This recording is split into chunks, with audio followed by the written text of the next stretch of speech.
ವಕ್ಫ್ ಅಧ್ಯಕ್ಷನ ಆಯ್ಕೆ ವಿಚಾರದಲ್ಲಿ ಜಮೀರ್ಗೆ ಭಾರಿ ಹಿನ್ನಡೆಯಾಗಿದೆ.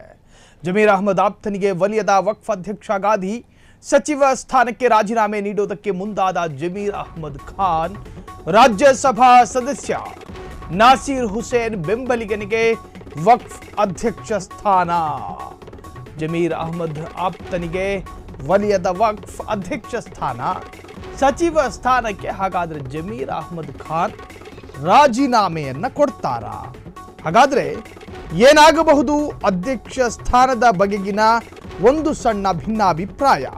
ಹಾಗಾದ್ರೆ ಯಾರ ಪಾಲಾಗಿರುವಂತಹ ಅಧ್ಯಕ್ಷ ಗಾದಿ ಜಮೀರ್ ಅಹ್ಮದ್ ಖಾನ್ ರವರನ್ನ ಇಕ್ಕಟ್ಟಿಗೆ ಸಿಲುಕಿಸುತ್ತಾ? ಈಗಾಗಲೇ ಜಮೀರ್ ಅಹ್ಮದ್ ಖಾನ್ ಸಚಿವ ಸ್ಥಾನಕ್ಕೂ ಕೂಡ ರಾಜೀನಾಮೆ ನೀಡಬಹುದು ಎನ್ನುವಂತಹ ಚರ್ಚೆಗಳು ಶುರುವಾಗಿದೆ.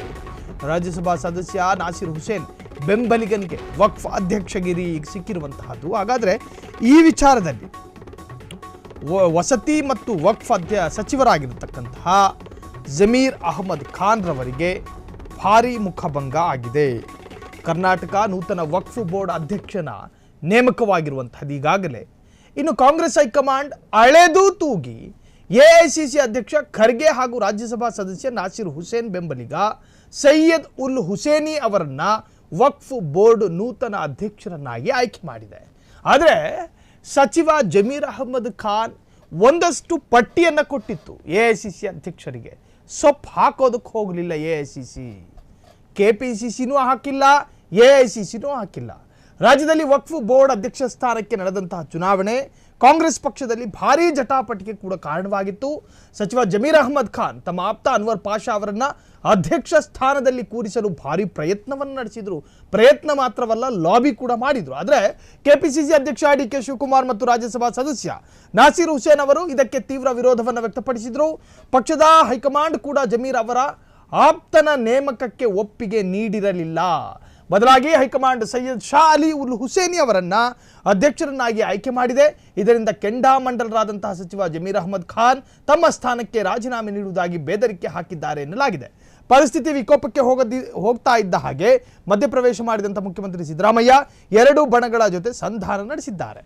ಸೊ ಇನ್ನು ಜಮೀರ್ ಅಹ್ಮದ್ ಅವರ ಆಪ್ತ ಅನ್ವರ್ ಪಾಷಾ ಮತ್ತು ಹೈಕಮಾಂಡ್ ಆಯ್ಕೆಯ ಸೈಯದ್ ಶಾ ಅಲಿ ಹುಸೇನಿ ಅವರಿಗೆ ತಲಾ 2.5 ವರ್ಷಗಳ ಕಾಲಾಧಿಕಾರ ಹಂಚಿಕೆ ಮಾಡುವಂತೆ ಈಗ ಒಂದು ಅಂತಿಮ ನಿರ್ಧಾರಕ್ಕೆ ಬರಲಾಗಿದೆ. ಜಮೀರ್ ಅಹ್ಮದ್ ಖಾನ್ ತನ್ನ ಆಪ್ತ ವಲಯದ ಅತ್ಯಂತ ಪ್ರಬಲಿಗ ಆ ವ್ಯಕ್ತಿಯನ್ನು ನೇಮಕ ಮಾಡ್ತಾರೆ. ಇಲ್ಲಿ ನೋಡ್ರಿ, ಇದು ಸೆಲೆಕ್ಟೆಡ್ ಅಲ್ಲ, ಎಲೆಕ್ಟ್ ಆಗಿ ಬರುವಂತಹದ್ದು.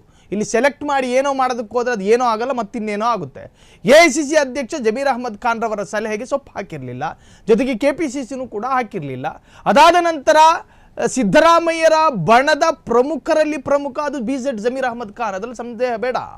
ಇನ್ನು ಡಿ ಕೆ ಶಿವಕುಮಾರ್ ಅವರು ಮಧ್ಯಪ್ರವೇಶ ಮಾಡಿದಾಗ ಅಲ್ಲೇನೋ ಬದಲಾವಣೆ ಆಗಿತ್ತು. ಆದರೆ ಸಿದ್ದರಾಮಯ್ಯರು ಮಧ್ಯಪ್ರವೇಶ ಮಾಡಿದಾಗ ಜಮೀರ್ ಅಹ್ಮದ್ ಖಾನ್ ರವರ ಮನಸ್ಸಿಗೆ ಸಮಾಧಾನ ತರುವಂತೆ ನಿರ್ಧಾರವನ್ನು ಮಾಡಲಾಯಿತು. ಅದೇನಂತ ಹೇಳಿದ್ರೆ ಪವರ್ ಶೇರಿಂಗ್, ಅಧಿಕಾರ ಹಂಚಿಕೆ. 2.5 ವರ್ಷ ಅವರು, 2.5 ವರ್ಷ ಇವರು. ಜಮೀರ್ ಅಹ್ಮದ್ ಖಾನ್ ಯಾರ ಹೆಸರನ್ನು ಸಲಹೆ ಮಾಡಿದ್ರು ಅವರೇ 2.5 ವರ್ಷ, ಜೊತೆಗೆ ಎಐಸಿಸಿ ಅಧ್ಯಕ್ಷರು ಯಾರನ್ನ ಸಲಹೆ ಮಾಡಿದ್ದಾರೋ ಅವರು ಕೂಡ 2.5 ವರ್ಷ ಅಧಿಕಾರವನ್ನು ಹಂಚಿಕೆ ಮಾಡಿಕೊಳ್ಳಲಿ ಎಂಬ ನಿರ್ಧಾರಕ್ಕೆ ಬರಲಾಗಿದೆ.